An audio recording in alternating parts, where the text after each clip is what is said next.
The story begins with a C-rank adventurer named Dumeki An finding a red rarity magic sword, Flam. He confirmed with the shopkeeper that it was definitely the one. The shopkeeper asked him if he had finally formed a party, but he was still alone. Ever since he was betrayed by his comrades and nearly died, he had been operating solo. The shopkeeper advised him to consider teaming up with someone. It was easier to obtain rare items at a party, and even the A-rank party that came from the royal capital was a trio. An didn't want to listen to any more of this nonsense, so he excused himself, saying he had to report to the guild and take care of his longsword maintenance. While walking, he thought there was nothing good about forming a party. Stormcloud guests were already S-rank. He reminded himself that they had nothing to do with him now. He was going to be B-rank soon, and even an A-rank was not a dream for him. He was not going to lose even if he was all by himself. While he was motivating himself, someone called his name. He was Mardus, the leader of Red Silver Moon, an A-ranked party. He said he needed his help with something. He wondered if he was the adventurer from the weapon shop earlier. He said he would help, depending on what it was. Mardus approached him and explained that a unicorn appeared in the Forest of Eternal Darkness and he would like his help in defeating it. He convinced him to come by, saying the reward would be great. In the next scene, they were in the forest, and Mardus thanked him for his agreement. The unicorn was a monster that could run quickly, so this was very helpful. To ensure that this subjugation was successful, they were in need of a usable attacker, and unfortunately they were unable to offer the horns. Even if An didn't get the horns, the 30 gold reward was already good enough for him. He didn't want to team up with them, but the reward was appealing. With 30 coins he could live half a year. Once this job was over, he believed he would take it easy for a while. It would be his first break in ages. Mardus decided to check the map for a moment and asked An to confirm the safety of the rear. He went to check the rear, and while he was walking off, they watched him. As he turned his back to them, he heard Mardus saying he had found it and ordering everyone to get ready for battle. Panicked, An immediately turned around and was ready to attack, but a sword stabbed him in the heart. Shocked, he collapsed. It was Mardus. He started mocking him for falling for this so easily. The other seemed relieved that it ended effortlessly as he grabbed his sword. Once again, An realized that he was deceived. One of those three must have overheard his conversation with the shopkeeper at the weapon shop. Items placed inside a magic bag could only be retrieved by their owner. So they lured him into the forest and created a situation where he had to take out the magic sword Flam himself. He realized that this was the end as he was bleeding to death. Mardus told him that he was going to be taking the magic sword Flam. The others wanted to go back as they didn't want to breathe the same air as this trash. An had the strength to stand up and told them that he would never forgive them. But forgive or not, they didn't care. He was just going to die anyway. Mardus took out the sword he stabbed An with to let him die quickly and kicked him to the ground. Lastly, he told him to die in agony and left. While lying on the ground, An checked his status and saw that his HP was dropping from 5. He was going to die like this. It was a life where he achieved nothing. He was betrayed and deceived, and he spent his life enduring all of this. If there was any possibility that he was reborn, he was not going to endure it anymore. He was going to become stronger than anyone and live however pleased he was. With that, his HP was 0. But something didn't feel right because he was still conscious. He decided to check his status again and confirmed that he was really dead. He wondered if dying felt like this. He thought it would be more like ascending to heaven or an out-of-body experience. He was dead just as he imagined. In any case, his body would not move and he couldn't speak. And if he lacked senses besides sight, he could not do anything. With that, he closed his eyes and was ready to die. However, he somehow woke up and smelled something stinky. Shocked, he realized that he was conscious. He wondered how many days he had been like this. He wanted to check his stats, but he couldn't pronounce it properly and he was starving. He concentrated hard and thought about his status. And it worked. And he saw that his race was not human anymore. He was a zombie. He started panicking because he knew that zombies were monsters, and he had no idea that humans could become one. He tried to calm down and confirm his situation first. He was level 1, and his stats had dropped drastically. Only luck was 3 times higher than when he was human. His agility was 1, so he questioned how long it would take him to just move. He checked his skills and saw decay resistance, iron stomach, and pain resistance. The scenery had not changed since he was killed, which means this was the Forest of Everdark. If he had become a monster, then he was now on the side hunted by adventurers. The monsters here were mostly low-tier undead that do not drop items. At most, novice adventurers come here. If he raised his level before encountering them, he could drive them off, so he tried to stand up. He recalled what his grandfather used to say: do not think about what you cannot understand until the time you can understand it. Instead, give your all to what you can do right now. His knowledge from when he was an adventurer, along with the maps and tools in his magic bag, made him sure they would be an advantage for him. It was time for him to grind levels. After 6 hours of hard work, he had defeated 9 skeleton monsters. He checked his stats to see if he had leveled up and saw that he was level 7. He noticed that the individual stats had barely risen. He wondered what the remaining 21 points were.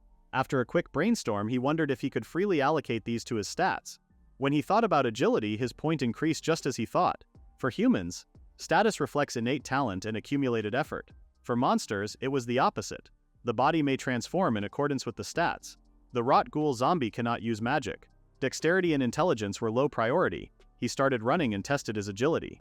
It was true. His body felt lighter, and his call was the right one.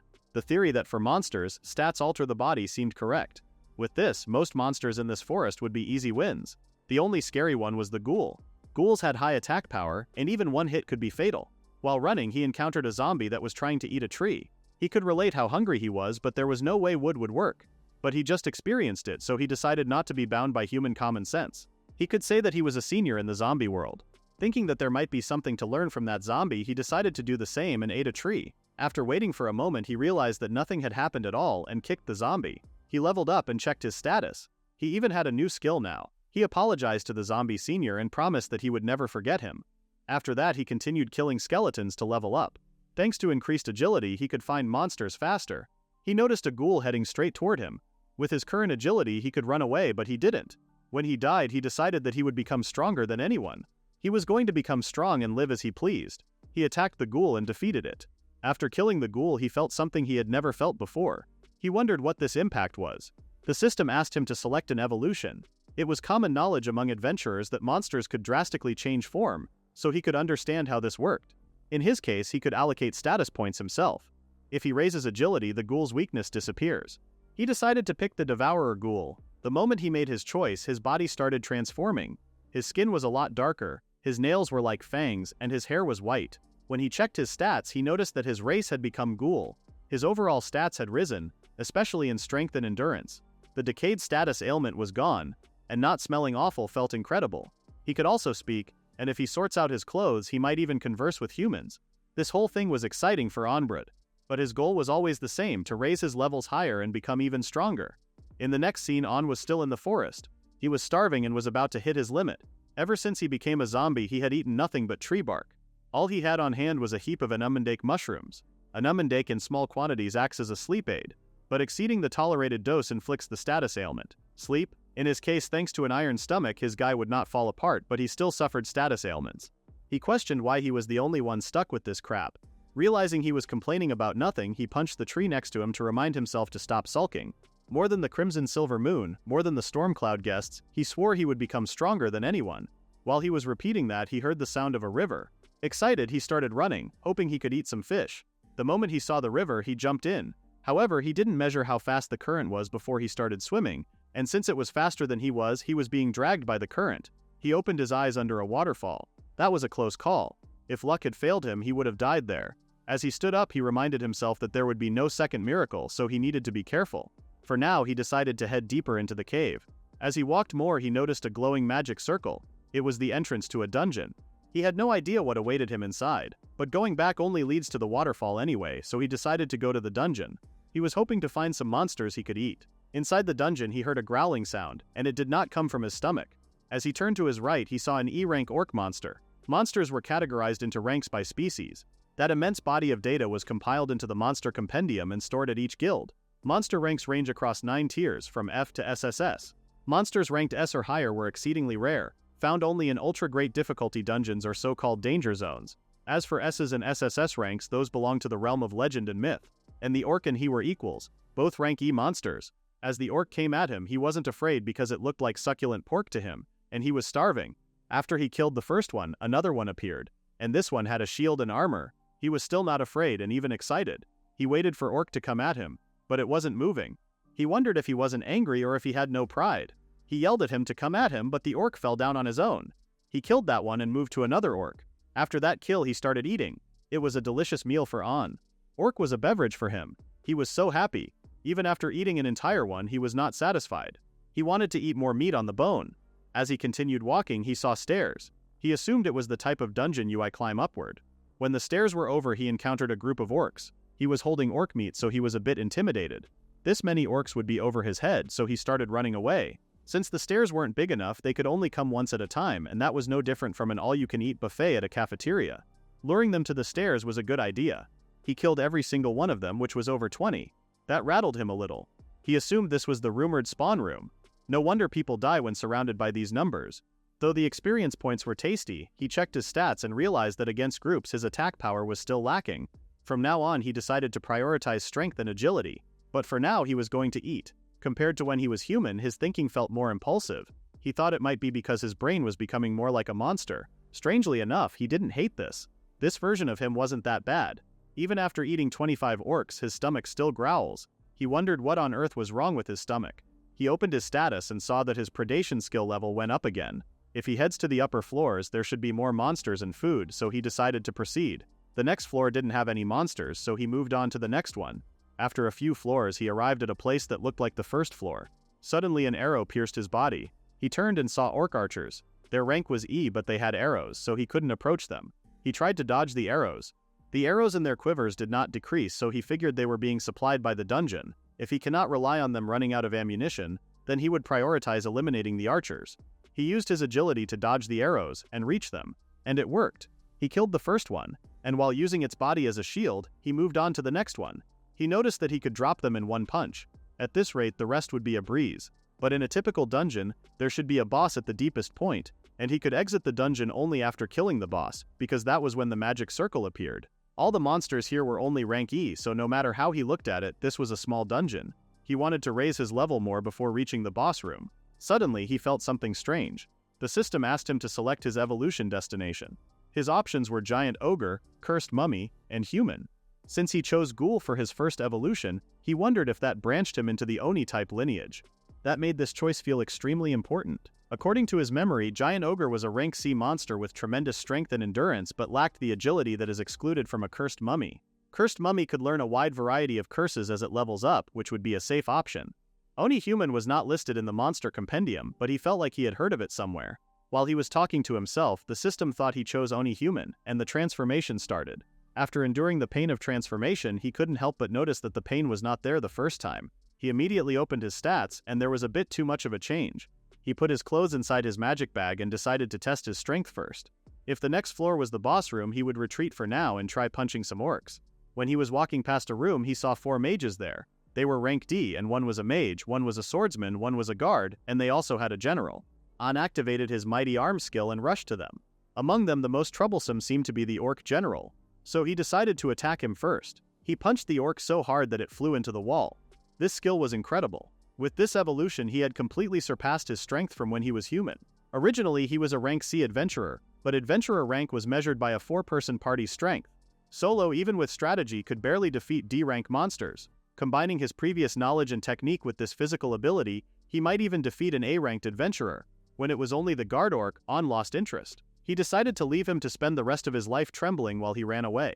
In the next scene, On was standing in front of the boss's room. He tried to focus and assumed that the boss was also an orc. The worst-case pattern was the Orc King. Orc Kings were overwhelmingly strong, but he wouldn't know unless he entered the room. He opened the door and it was a big dark room with very little light. Inside there were 3 orc berserkers. Their rank was C. Looking around the room, he saw the red ogre monster. A mutant individual of the giant ogre, and it was of B+ rank. Even if he had gotten stronger, if he took all of their attacks head-on, he wouldn't have lasted a second. He used his strength and agility to take down the berserker first and turn it into a one-on-one. As he rushed towards the berserker, the others didn't let him. He was shocked because they seemed to have a plan too. They were trying to cut him down together with the berserker. Red ogre swung his weapon and he saved his head at the last second. The ogre didn't stop there and used his fist this time, and On couldn't dodge this one. His arm was injured a bit, and this made him realize that if he took it head-on, it would be a one-hit out.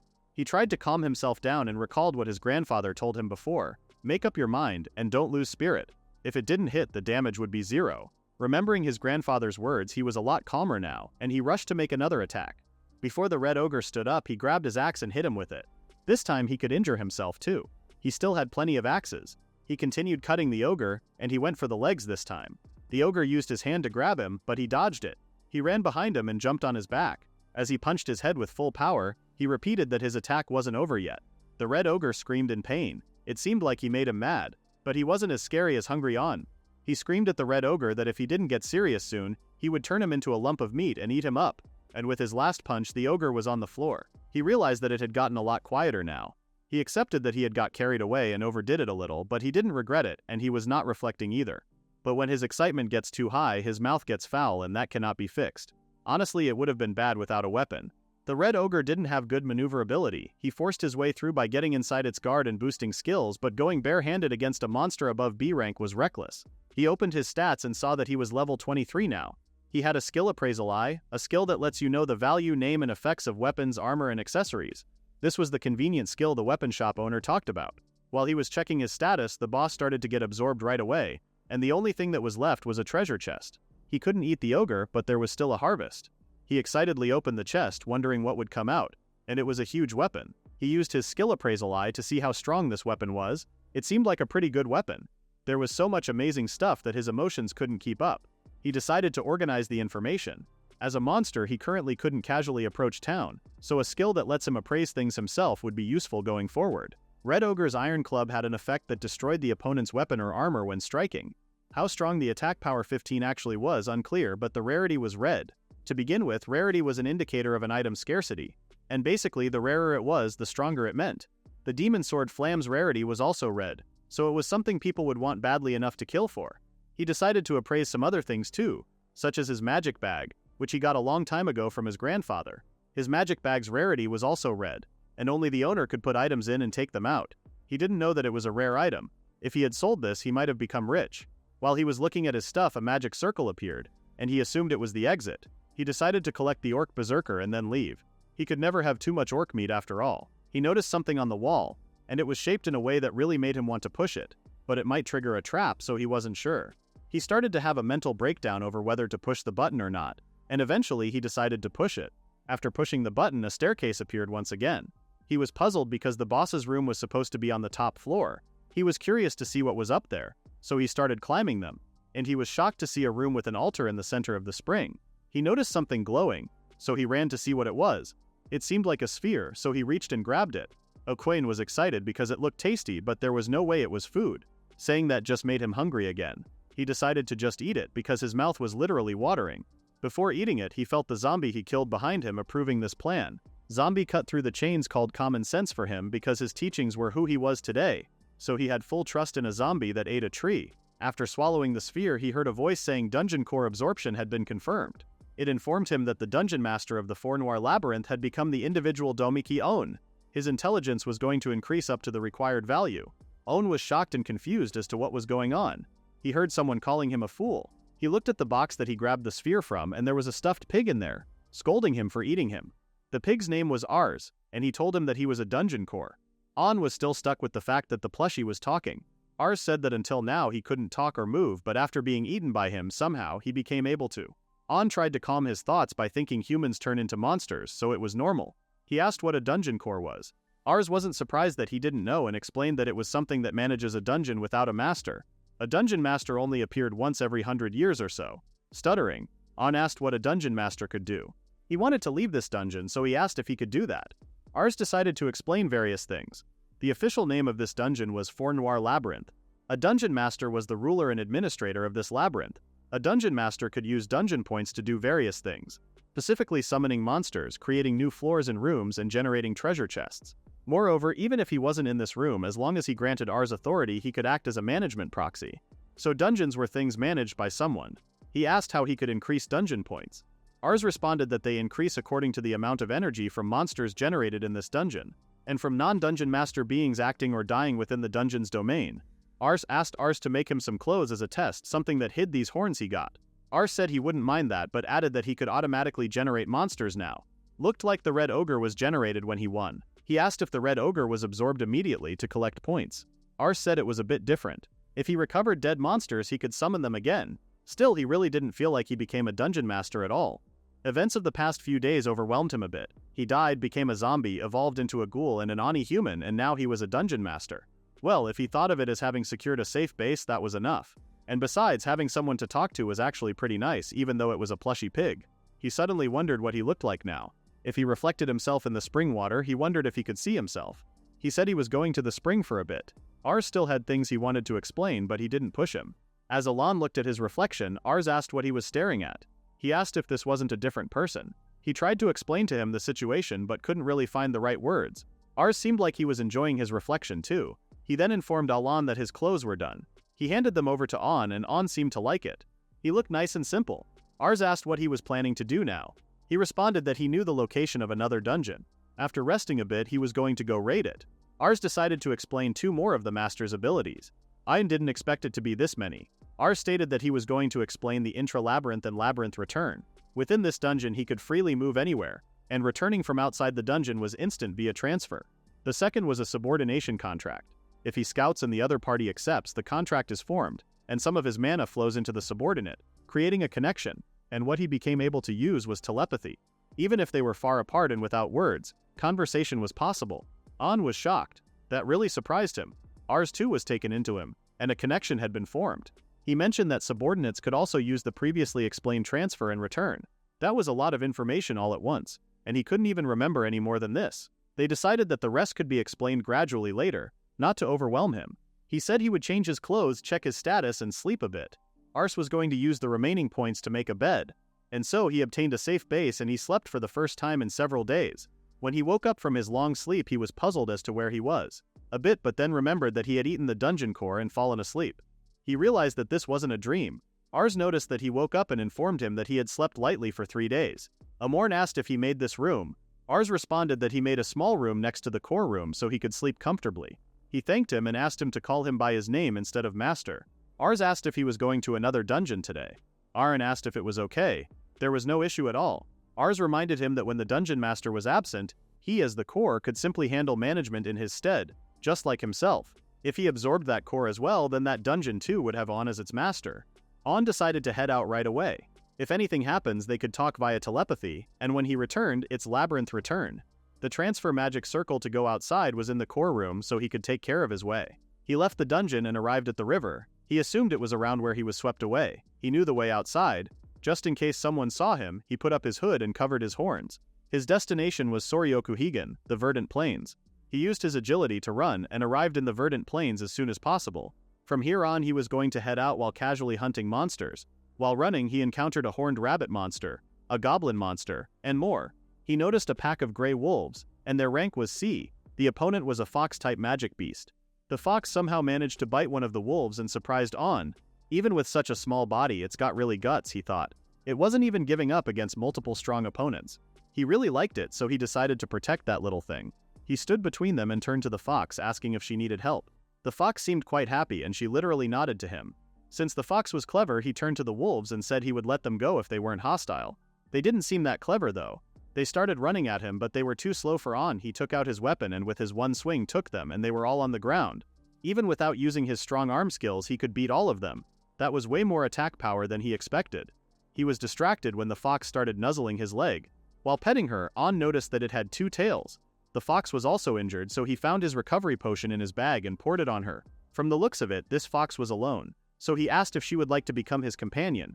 Fox seemed quite happy after he said that, so he told her to come with him.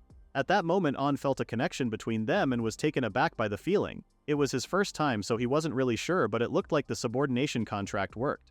He patted the fox's head and thought of a name. He decided to name her Kinu. He had heard that in his grandfather's hometown, there was a beautiful cloth just like his fur color, and it sounded similar to her, crying too. He took Kinu and continued to level up. With his new companion, he started killing monsters one by one. He didn't know that Kinu was this strong. If the gray wolves hadn't been in such numbers, she could have beaten them for sure. Suddenly, he noticed that Kinu was glowing. He was shocked because she was already evolving. He said he would keep watch around here so that she could get a little rest. Kinu kept glowing, and since she was relaxed and happy, her evolution was completed within seconds, and now she had 3 tails. After confirming that she could move now, he said they were going to head toward their destination while continuing to level up. In the next scene, Kinu detected a horned rabbit monster behind the bushes and used magic to kill it. Her magic was strong enough to cut the rabbit's head off. Even though she was so cute, Kinu was really strong. While they were standing there, a carriage appeared, and someone pretty short appeared, commenting that he was quite strong. They also asked if he was a tamer. She approached them and apologized for her late introduction. Her name was Balbal, and she worked as a traveling merchant. An found her really cute and asked what kind of beastman she was. She said she was a red panda. She noticed that he wasn't that surprised, so An explained that he had met beastmen before. He asked if she needed something. She said she would like to buy his unicorn rabbit meat.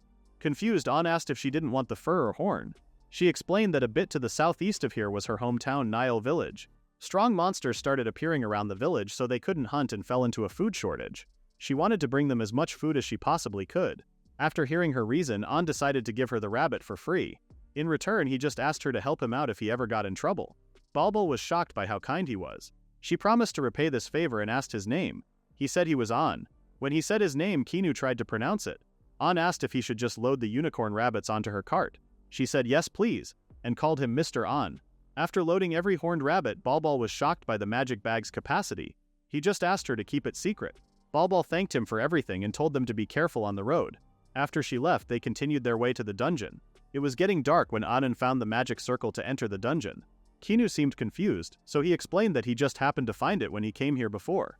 Before they went inside the dungeon, An informed Ars that he had just made a subordinate contract with a fox-type magic beast, and he was wondering if there was a way for him to see its status. Ars responded that he already knew he had made the contract, and commented that Kinu was a good name. If he touched a part of his subordinate's body while checking, he should be able to see it. An thanked him and asked Kinu if he could check her status for a bit. Kinu was more than happy to be petted, so she just let him. Her stats appeared, and An was shocked by how strong she was. There were some insane stats and skills. So the reason she could endure being surrounded by gray wolves was that her endurance and HP were high to begin with, and her intelligence was off the charts. No wonder it was faster to beat enemies with magic than with normal attacks. Kinu was kind of like a magic user who could also fight on the front line. Now that she was his subordinate, he might be able to choose which stats she wanted to raise, just like An did. From now on, he asked her to try to focus on raising her intelligence as much as she could. Things might get even better that way. Also, he advised her to try casting the healing spell on herself.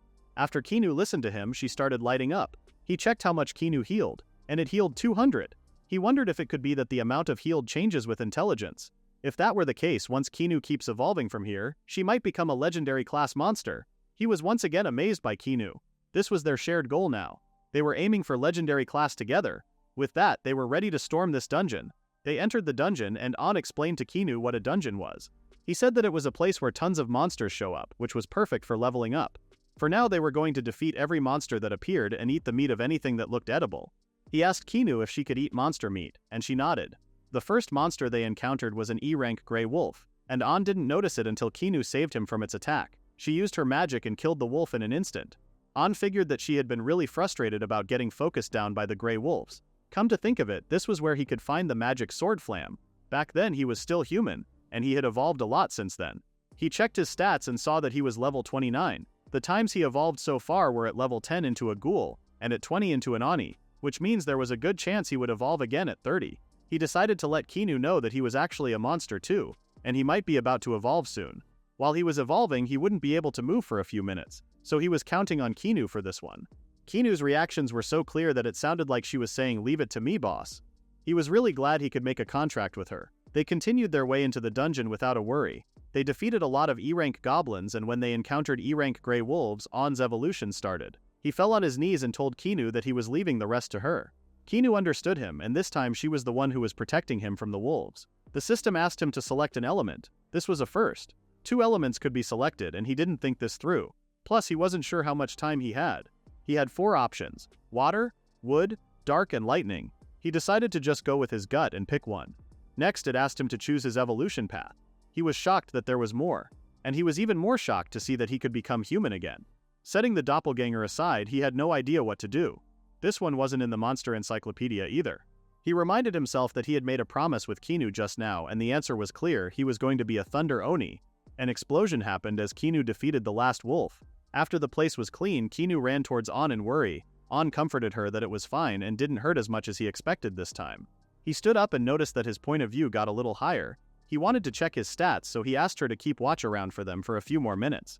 After seeing his stats, he was shocked. His skills were totally busted this time. He was so strong. He had an air step, which was a great skill that let him adjust his lightning orb. He had a thunderclap that helped him double his strength and agility for 5 minutes. Charge adds 30% of intelligence to strength and agility and also grants a lightning element. If he uses charge first and then thunderclap, the numbers will go crazy. That was way too strong for him. He convinced himself that it was the other way around. He still needed way more than this. Once they got to a wide open area, he was going to test a bunch of stuff out. For now, he decided to head to the second floor. After 2 hours, they could finally get to the second floor. They found themselves surrounded by the ranked goblins and wolves, meaning they were in a spawn room again. At his current strength, this was easy. He looked at Kinu, and it seemed like she really wanted to beat them. He said he would jump in and help her the moment it got dangerous. He let her go wild as much as she liked. Kinu headed for the wall, which made him wonder if he had some kind of plan or strategy. After getting behind the monsters, Kuni used her wide area spell and deliberately drew the monsters in to wipe them all out at once. He complimented her on her success, and she didn't even have a scratch on her, even against a group this size, and she was putting her fights together with efficiency in mind on top of that. He kept praising her. He then noticed that she was evolving already as she started trembling. After the evolution was done and she seemed calmer, he decided to check her status. Her race was now Sky Fox, and his endurance, dexterity, and intelligence went up a lot, and she picked up a new skill called Sagacity. He asked Kinu to try using her Sagacity first from the next battle on, then attack with magic. From here on, he wanted her to check her own status too and think about how to fight in ways that gave her the advantage. She seemed to understand what he was trying to tell her. Now that that was settled, they decided to test out his new skills. Moving on to the next floor, they were confused because it looked like they were outside. But he noticed that even though it was bright, there was no sun. So they were still inside the dungeon after all. Finding the next floor seemed like a pain in the head now. It would be easier to go wild in this big area though. The first monsters they encountered were black wolves. They were the perfect target for him, so he didn't hesitate to use his new skill on them. Lightning orb struck the wolves at once, but that alone wasn't enough to finish them. However, the wolves didn't move the way they wanted to. He figured it might be a status ailment effect. He turned to Kinu and said fights would tilt even more in their favor with this. After a while, the wolves continued moving, so he decided to just finish it off. Using Thunderclap, he swung his weapon and killed them all at once.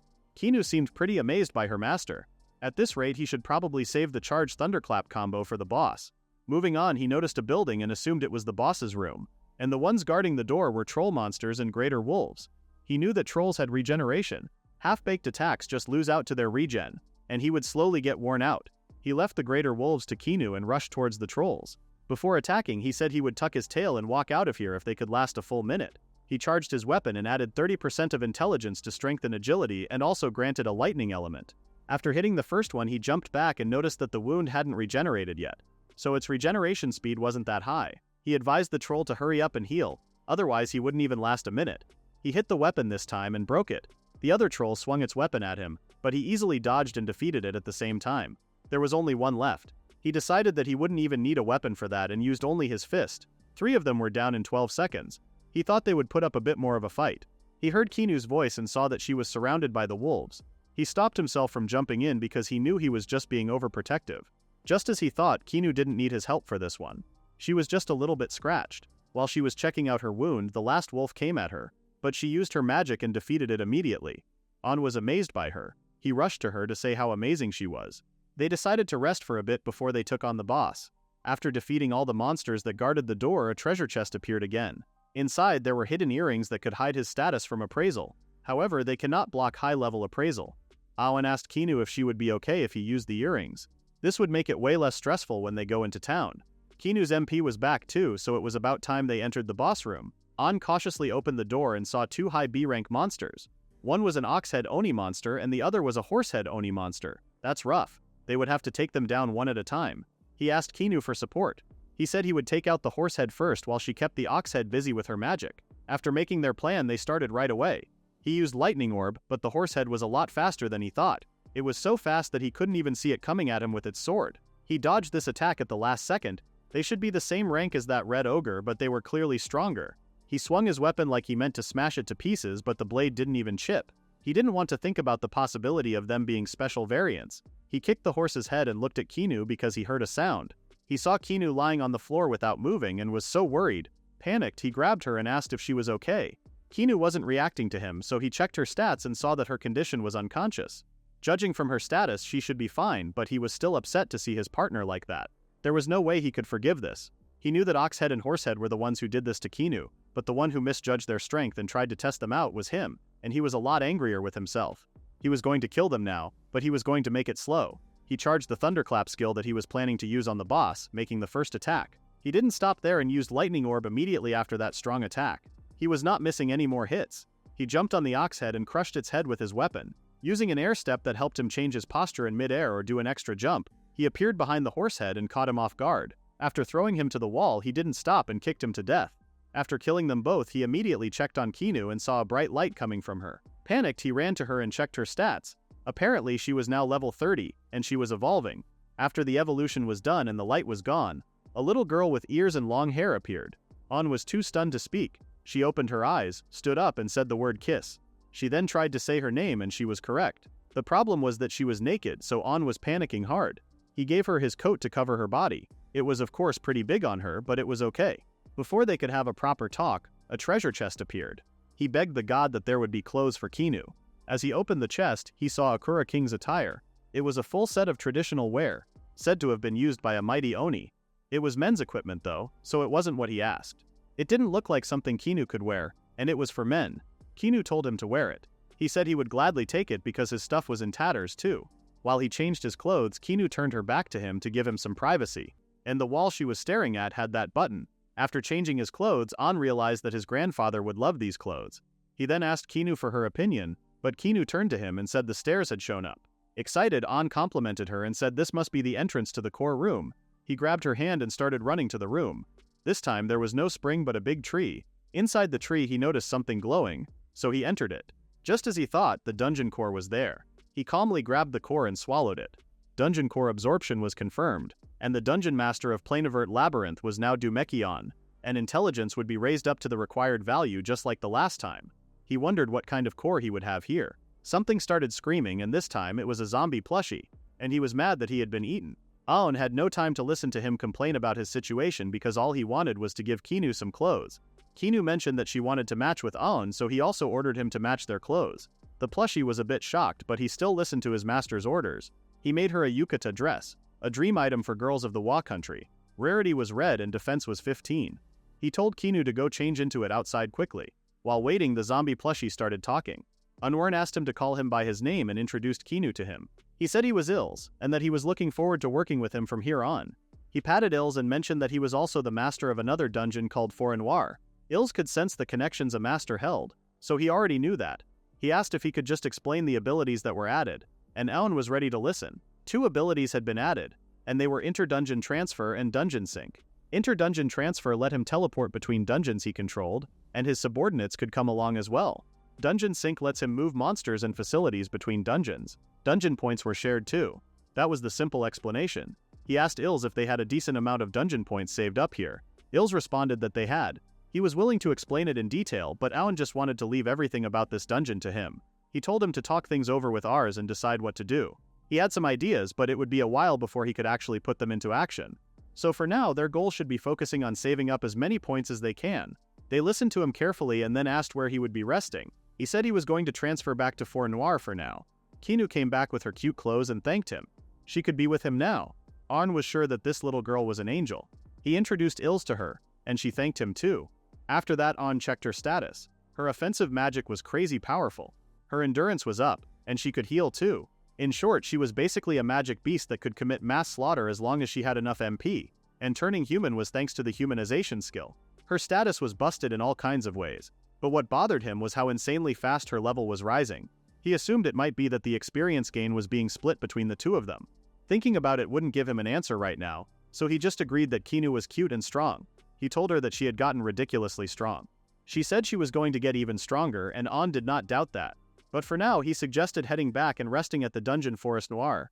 She had evolved 3 times already, so she had to be tired. She nodded silently, so it was time to go now. Using inter-dungeon transfer, they arrived in the Forest Noir dungeon, and Ars welcomed them. It looked like the transfer worked fine. He introduced Kinu to Ars, saying she was a fox-type magic beast, but she was using humanization to take human form. Kinu said her name and said it was nice to meet him. Ars found her cute too and patted her head, and asked Ars to make a room for Kinu. For today they were going to get some rest, and they could talk after she woke up. And was about to head to his room, but Kinu stopped him and said she wanted the same room as him. And started sweating and mentioned to her that they would have them put 2 beds side by side. She said she didn't need it. He tried to explain it to her, but she said sleeping was scary. She was scared she would end up all alone again and asked if it wouldn't be okay if they could just sleep together. Ars backed her up and mentioned that it was his job to make her subordinates feel safe too. That was true, so On had to just sleep together. They put a big bed for both of them to be comfortable, and they wished each other good night. A few minutes later, Kinu approached On's side and continued sleeping. Kinu was born on a snowy plain. Around her were magic foxes of her kind. Everyone had snow-white fur and a single tail. She was the same. But one day, her fur turned pale gold and her tail split into 2. She didn't know what happened. When she woke up, she looked different from everyone else. Other foxes kept bullying her and even biting her tail, all because she was different from them. They were hunting together just yesterday, but now they were all acting like enemies. She was the same race as everyone else, and that's what she wanted to believe. But if this kept up, her own pack, her own family would kill her. That's why she escaped, accepting that she was weak. She couldn't fight alone, and all she wanted was to be with everyone.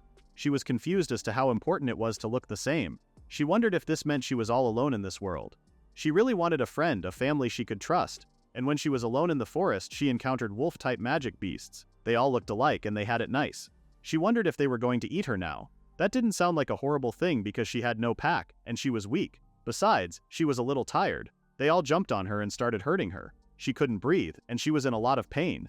But right before she was about to give up, she realized that she didn't want to die. Not here, not like this. She refused to die that way, so she decided to fight to the very end. And at that moment, An came to her help. When she came to, all the wolves in front of her were dead. While he was looking for a healing potion, she noticed that he was incredibly strong but not scary at all. And with that, he asked her to become his companion. Hearing this, Kinu realized that he was going to be her family. She really wanted this to happen, and she could feel a warm bond forming between them. So even if they looked different, they could still be companions, and she really liked her name. After that, they hunted a lot. She evolved a lot, and got much stronger. He talked to her a lot, but she still hasn't really done anything for him. She got taken out in one hit when they were fighting with B-rank monsters. She saw him worried about her and even cried over her. At that moment, she sincerely wished to be useful to An. She wanted to be the same shape as him. And when she woke up, her wish came true. If when she woke up in the morning she had changed into some other form, she knew that An would never cast her out. Today was full of the happiest moments of her life. He taught her that even if they looked different, even if they were different races, they could still be comrades. If she stayed with him, she wondered if she would keep getting more and more number ones. She wondered if she could become his number 2. No, she was okay with it, even if she wasn't his number 1. Ian being number 1 to her would never change. She was sure Ian would become number 1 to many more people from now on. She wanted to share that dream with him, and that's why, together with Ian, she was going to become stronger too. When Ian woke up, he saw Kinu sleeping next to him. As he patted her head, she opened her eyes and wished him a good morning. He panicked and asked if he woke her up. She said she woke up a little while ago. She realized that this wasn't a dream. Unsai was glad to hear that. There was something he wanted to talk about with Ars and Ils too, so he asked her to come with him. Ars and Ils came, and they were curious to know what he wanted to talk about. An told them about everything that had happened so far and about the plans he had been thinking of for the future. They were quite shocked that An used to be a human adventurer, and then he absorbed Ars, met Kinu, and absorbed Ils as well. That was the chain of events. An mentioned that meeting the three of them made him realize that he wasn't alone anymore. He made a promise to Kinu to become companions and aim for the strongest. Ars and Ils were precious companions too, and his dream was to form a clan with her precious companions. The Adventurers Guild had a system called a clan, a framework for forming a community. With companions he could trust, he wanted to build a clan that felt like the strongest, best family. Everyone seemed to like his plan, and Ils asked what he would like them to do. First, An wanted to use the Forêt Noire labyrinth as their clan house. Clan house was a safe base where the group could live, so they could shape that dungeon so outsiders can't enter it at all. It wasn't impossible, but dungeons existed all over this world. Ils said dungeons were responsible for circulating mana. This planet circulated mana to maintain its life activities. The living beings on this planet were the same. When they moved or when they died, mana leaked out of them. Dungeons take on the role of circulating that mana efficiently. Odun was puzzled as to what that had to do with now. Ils responded that if mana didn't circulate, he wouldn't earn dungeon points. If they seal the entrance, it becomes hard to absorb mana and the dungeon can't function. An asked if they couldn't just earn dungeon points efficiently in Plein Verda and then use them to expand the facilities in Forêt Noire with dungeon sync ability. That was true, even though neither of them had heard of anyone doing such a thing. They asked if An had some plan in mind. He said he wanted to use the dungeon's functions to build a town first. He was going to expose the first floor as open plains, then use points to construct buildings. At the start, an inn and an item shop were enough. Then he was going to put a magic circle somewhere in town that would transfer people to the second floor and let adventurers assume everything past that was the dungeon. If there were a dungeon in a town, people would gather. If they could absorb mana from the town as well, the dungeon would get richer and more adventurers would dive in. Ars responded that if his plan worked out like that, they would be raking in points. They found this plan splendid. And if they designed the entrance to the core room cleverly, there would be no need to worry about a split-off core being absorbed or destroyed by someone else. There were just two problems. First, on the human side, they didn't have the people or justification to build a village or town. Second, they were monsters. If they could enter town, they would be able to leak information on purpose, and becoming adventurers was essential for founding their clan too. Ars mentioned that he used to be an adventurer. An was pretty sure the human him was considered dead by now.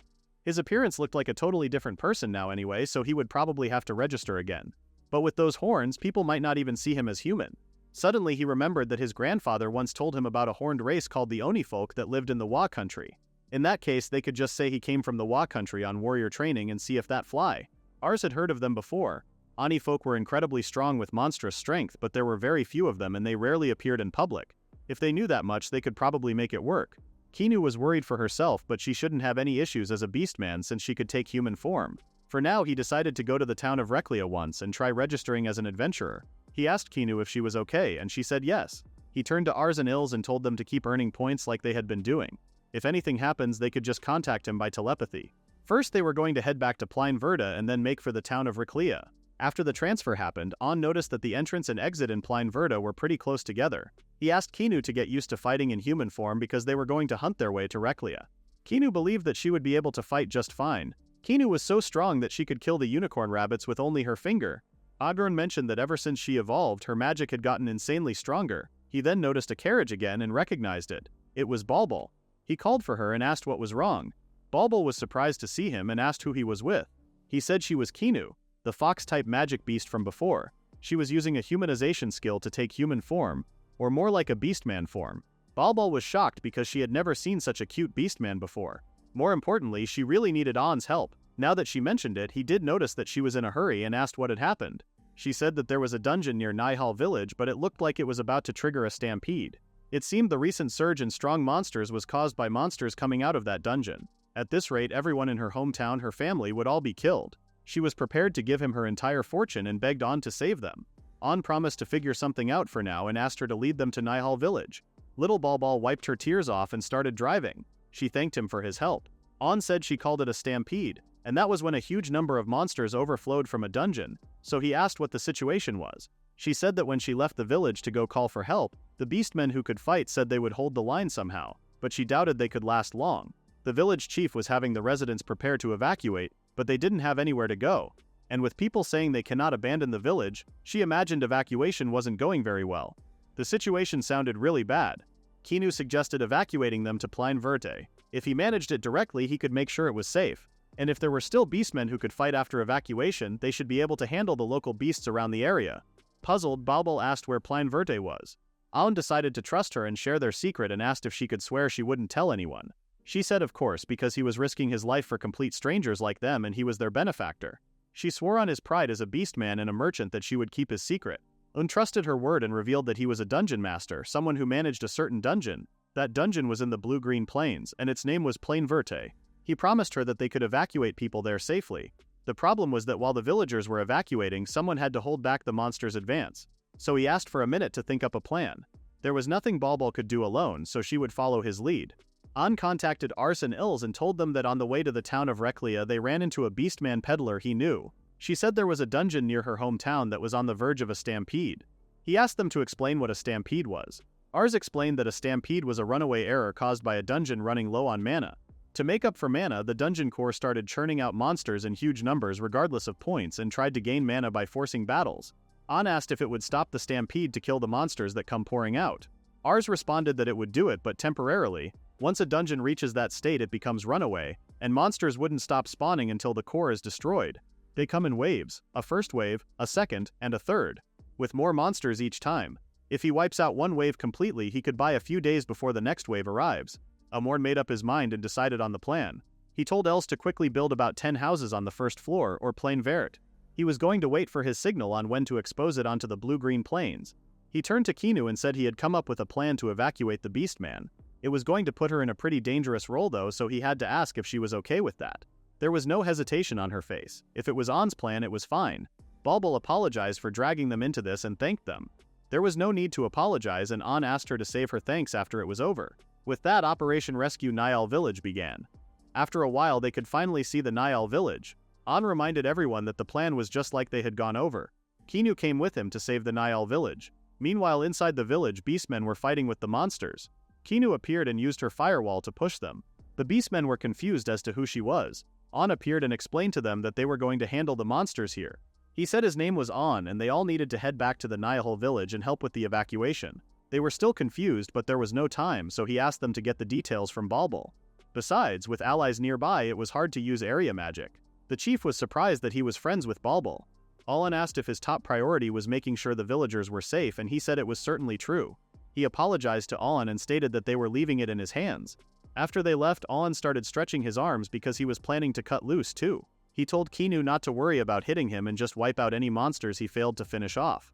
She told him to leave it to her and reminded him that she would never hit him. An prepared himself for the thunderclap and started killing the monsters one by one. His agility and strength increased so much that those monsters couldn't even see him coming. C-rank monsters were starting to mix with the D-rank monsters, so he noticed that the ones further back were of a higher rank. He asked Kinu about his MP and she said she still had about half left. As he was about to tell his MP, he started trembling again. Worried, Kinu asked if he was okay. He said that he was evolving. Kinu was still calm and told him to leave it to her. He apologized to her and closed his eyes to evolve faster. Because this was a post-special evolution form, no evolution choices were available. With that, his evolution started. After the pain was over, An opened his stats. Meanwhile, Kinu was going all out. An stood up and told her that he was going to use a new skill, but he might drag her into it. He told her to fall back at full speed and put up whatever defenses she could. If she thought she couldn't block it, he told her to use return to labyrinth and get out. With that, he was off to kill some monsters. Seeing the B-rank monsters appear in the back line, it was the perfect time to use his new skill. He moved to the center and sent thunder orbs. He then collected some of the orbs and literally made a sky dance. As he started falling on them like rain, he said that this was his maximum output. This was his new skill, Narate King. The explosion was so huge and powerful that it looked like a nuclear bomb and destroyed everything. Back when they were heading to the village, An told Balbal that once a stampede started, it wouldn't stop until the core was destroyed. So they had to give up on Yahal village's buildings and fields. They need to get the villagers to accept that, so he asked Balbal if she could do it. She said she would convince them no matter what it took. Next, stampedes seem to come in waves. If they wipe out all the monsters from the first wave, they will have a few days breathing room. During that time, they were going to evacuate the people of Nihal village to the area around Plain Verta. 10 houses at the evacuation site wouldn't be enough, but he would leave the fine details to Balbal. Then there's how they wipe out the monsters. Their fighting force would be just the two of them, An and Kinu. They can't just abandon the warriors who are fighting right now either. Of course, if they decided they couldn't clear them all out, they were going to retreat. If that happens, the evacuation schedule would move up, so Balbal needs to convince them as soon as possible. Back to the present, after the explosion, An realized that he was going to see this through. This attack was a nice and clean sweep. He contacted Kinu and asked if she was okay. She said she made it outside the effect range, so she was fine. And she was amazed by how strong he was. He said they were going to head back to the village. She was already near the village, so she was going to wait for him. When they arrived at the village, Balbal was waiting for them and asked if they were all alright. It looked absolutely incredible out there. He said he was fine, and he wiped out all the monsters. This confirmed that the Black Lightning really was his magic. They asked how his end went, and she said things worked out in the village, and everyone had agreed to evacuate. He told her to start moving out right away. They only had a few days until the second wave started. Suddenly, he noticed a little man with a lot of hair standing there. He was Melmel, the village chief. He thanked him for saving them. He told Melmel to thank Balbal and not him. He only helped because Balbal was desperately trying to save them all. He was talking like that because he was embarrassed. He wanted to change the subject and talk about what comes next. He had Ills expose the first floor of Plain Verda's open plains and finish preparations to receive the Beastmen. Under the directions of Balbal and Melmel, the Beastmen began moving toward Plain Verd. According to Balbal, some Beastmen stubbornly insisted on staying in the village, but once they saw Narate King the ultimate lightning spell, they agreed to evacuate. In that sense, he convinced himself that he did not overdo it after all. While going to the dungeon, An approached Balbal and stated that he wanted her to become one of them too. He wanted her help with the plans they had coming up. She was confused because she couldn't fight at all. He said that there was a role only she could fill. He explained that they were planning to form a clan down the line, but he had never managed or run an organization before, and as a traveling merchant, she was good at raising funds. She said she would be useful if that was what he needed. She would love to join him as a companion. An was glad to hear it, and he mentioned the subordinate contract. He said it was a contract that gives them options and wasn't something that would tie her down. Since it was necessary as a companion, Balbal had no objections. In the next scene, thanks to An and Kinu's help, the villagers had safely evacuated to Plain Verte. This was all thanks to Balbal too. The village chief stated that he would really like Balbal to serve as representative of the Beastmen village. Come to think of it, they couldn't see her anywhere. Meanwhile, Balbal was with An and Kinu, and she was amazed by the giant tree. She had no idea there was a place like this inside a dungeon. She was astonished. Ars explained that this was the core room of the Plain Verte labyrinth, and they were dungeon cores, in charge of the dungeon's overall management. Balbal heard about Ars and Ills from An. She said she was Balbal, a traveling merchant from Nihal village. After the introductions were over, they started with the plan. An stated that he was thinking of leaving the resolution of the stampede to the adventurers. There were 2 reasons for that. First, to give humans an easy-to-understand reason why the beastmen abandoned Nihal village, and were building a new one. Second, to keep them from standing out too much. If they completely resolved the stampede, humans might get the wrong idea about them. He wanted to avoid that as much as possible. So first, Balbal was going to head to the town of Reklia and tell the Adventurers Guild a stampede was about to happen. Let them know the beastmen had already abandoned the village and also that she expected the stampede to head toward the commercial city of Meralda. Meralda was this country's commercial hub. If they saw it as a major risk to the nation, the guild and the higher-ups in the country would move quickly. And Kinu and An would hold the stampede back a bit. He wanted to show the adventurers that they were on their side. Once the time was right, they would return to Forêt Noire.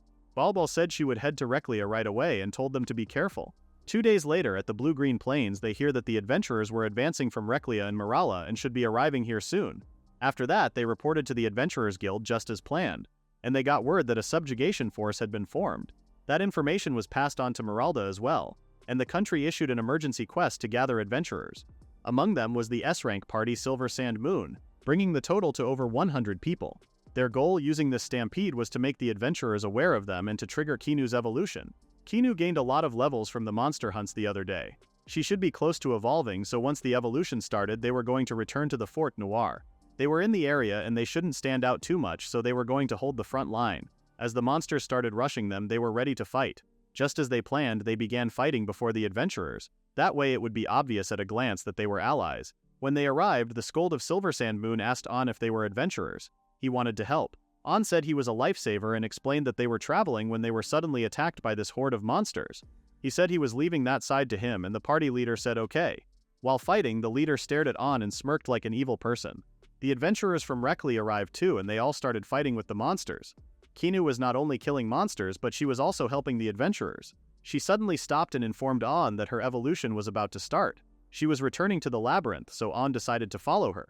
Chapter 10.2. In the next scene, An was waiting for Kinu to finish her evolution.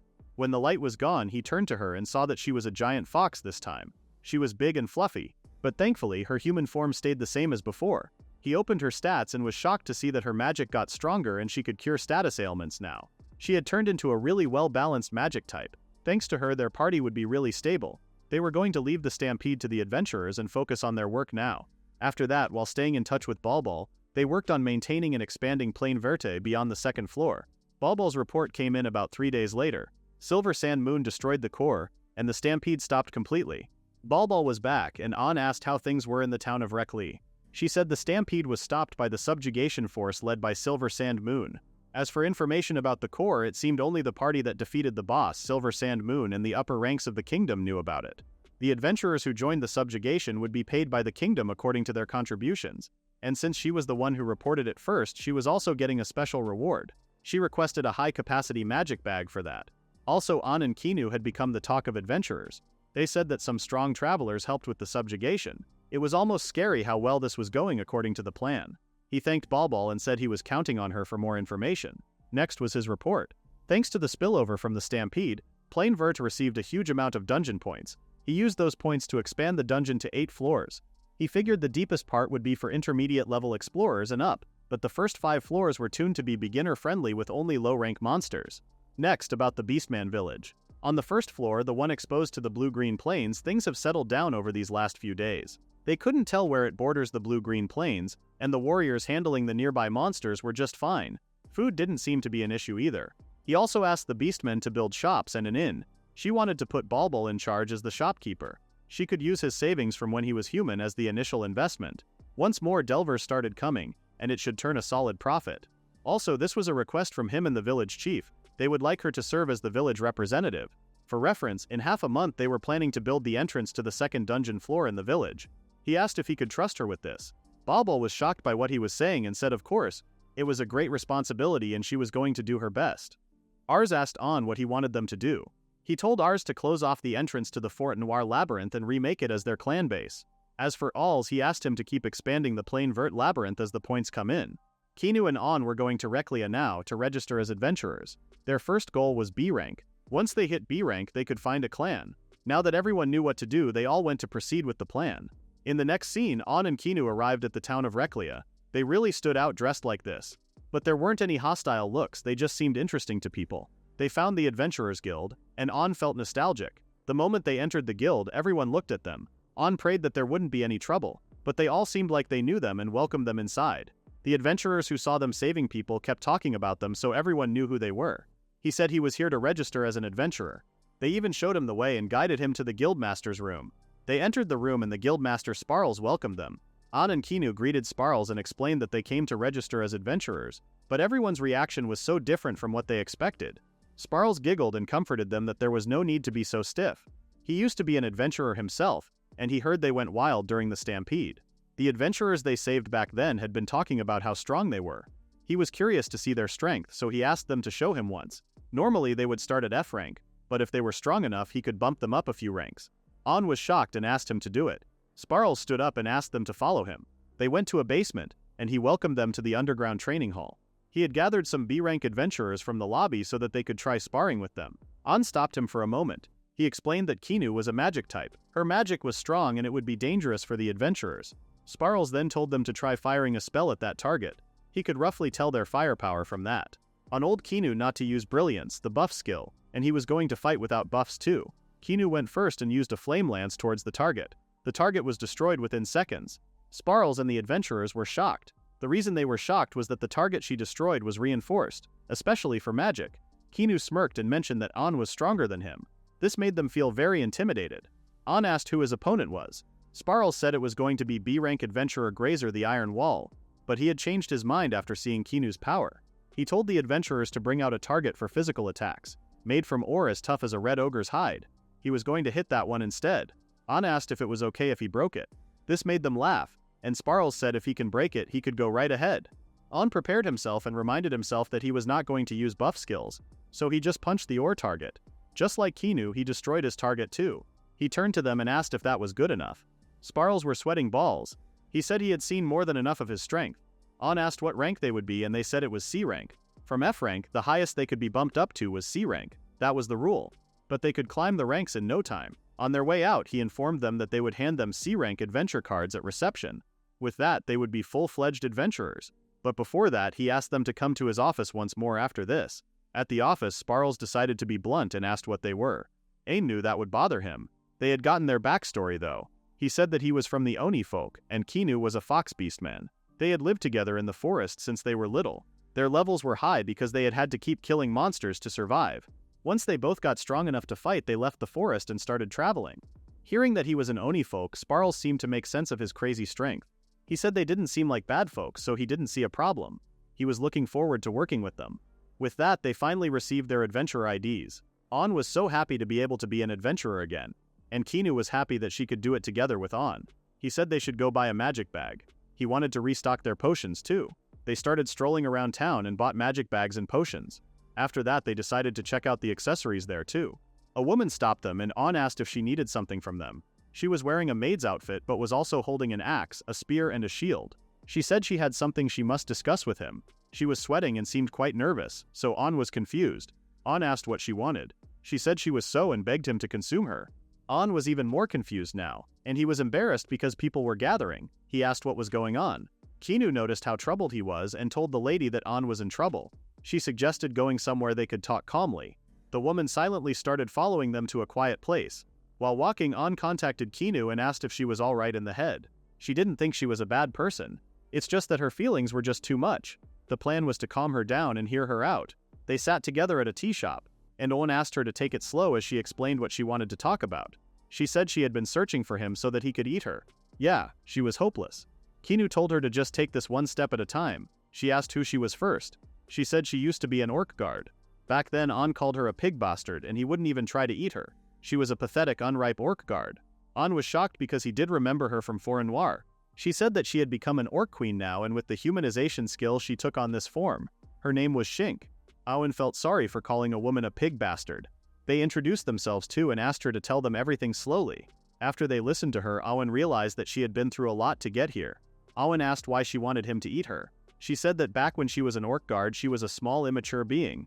She wasn't worthy of being used as nourishment by an absolute powerhouse like him. But in order to be someone whom her beloved Lord On could consume, she had trained and worked hard every single day. Now she was certain she had become worthy of being taken as his nourishment. Kinu explained to On that Shink just wanted to be needed by him. Shink found it far too presumptuous to say that they needed it. She would be satisfied just by being eaten. Kinu suggested On to make Shink their companion. She worked so hard all by herself for On's sake. That was true. He could tell this wasn't some half-hearted effort, but he was still doubting it a little. Kinu promised to teach her lots of things from now on. Shink was shocked. If Kinu was willing to go that far, the only thing left was to ask if Shink was okay with it. Shink started crying her eyes out and thanked both of them. She said she may be clumsy, but she was humbly looking forward to serving them. Back when On left her in the dungeon, Shink achieved a goal to be eaten by him. The other orcs were eaten and became that gentleman's nourishment, and she envied them. She was a sow. She wished to be a sow that was delicious when he ate her. Let us go back in time right after she met On. Something inside her had changed greatly. She really wanted to see him once more. Somehow she could suddenly understand the language of other monsters. As they saw her heading outside, they called her a traitor and tried to kill her. But she was a lot stronger than they were and killed everyone who came in her way. She had a mission to become strong and wise so that gentlemen would eat her. She couldn't afford to show mercy. She continued to kill monsters and leveled up. One day her appearance changed a little. She noticed some humans and wondered what they were talking about. One of them was talking about a smooth, curvy girl with all the right lines that made him want to gobble her up. The man has a maid fan himself. Hearing that conversation, she realized that being just strong and smart wouldn't be enough.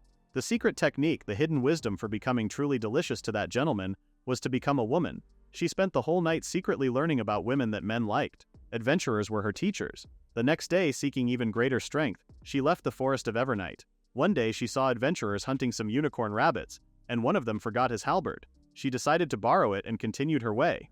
A few days later, she saw a magic circle and decided to challenge herself. After killing all the monsters, she arrived at the boss room. Still, she felt like she had much training left to do. She decided to run a few more rounds.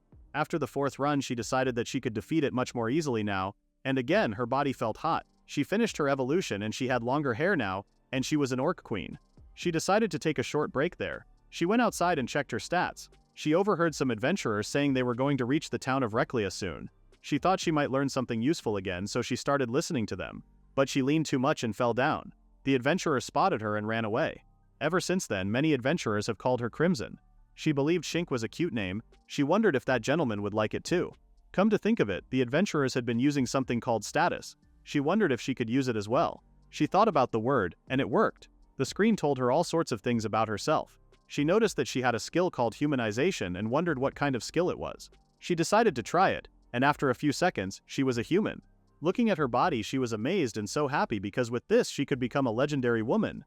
In this way she should be able to learn more from humans without startling them, she thought. So she started running to the town to unravel the mystery of the woman. She saw some female adventurers and decided to go ask them a question. The adventurers were shocked that she was completely naked, so Shink didn't get the reaction she was hoping for. They asked what she was doing dressed like that and gave her a coat to put on. After that, she told the lady adventurers everything that had happened so far. She said she was attacked by monsters and adventurers. The adventurers felt so bad about her and reassured her that she was safe now that she was with them. They were going to escort her to town. Shink noticed that her halberd and shield were gone. She decided to come back for them later and follow the adventurers. At night while they were camping, she said there was something she wanted to ask them first. She asked what va-va-voom meant. The adventurers giggled after her question. They explained what it was, and she realized that without even noticing it, she had already obtained va-va-voom. When they arrived at the town of Reclia, she saw so many things she had never seen before. The adventurers had to leave her there and told her to live strong. Before they could go, she grabbed one of them and said she wanted to become like them, adventurers. They took her to something called the Adventurers Guild, and she learned many things there as well.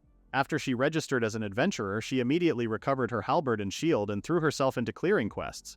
And with that, she reached C rank. Now that she had va-va-voom, rising this far was nothing special for her. Thanks to training her humanization skill every day, she could use it regardless of race. The only thing she was missing now was a maid. She went to the blue-green plains and looked for a maid lying around anywhere around there. While she was looking around, she overheard someone saying they were a maid-themed freebie. An adventurer named Smash was fighting with a unicorn rabbit. She started chasing him to ask what he said before. The man told her that it was just a moment of weakness and begged her not to tell anyone. After everyone calmed down, she explained that she wanted to become a maid. He told her to buy a maid outfit. With her skills, she would easily find a good workplace. She went straight to the armor shop and used the money she had earned from quests to have a maid outfit made. After wearing her new outfit, she was getting a lot of attention from men all over town. Now she was the completed woman you just can't help wanting to eat. All that was left was to pour her whole heart out to that gentleman and become his nourishment. She went to the library and decided to leave her notes. She wanted a record of everything she had learned and experienced here. Her goal was to be a guiding light for all the lost women of the world. And one day suddenly she smelled a familiar, sweet, intoxicating scent. When she looked around she saw him, and that was how they met.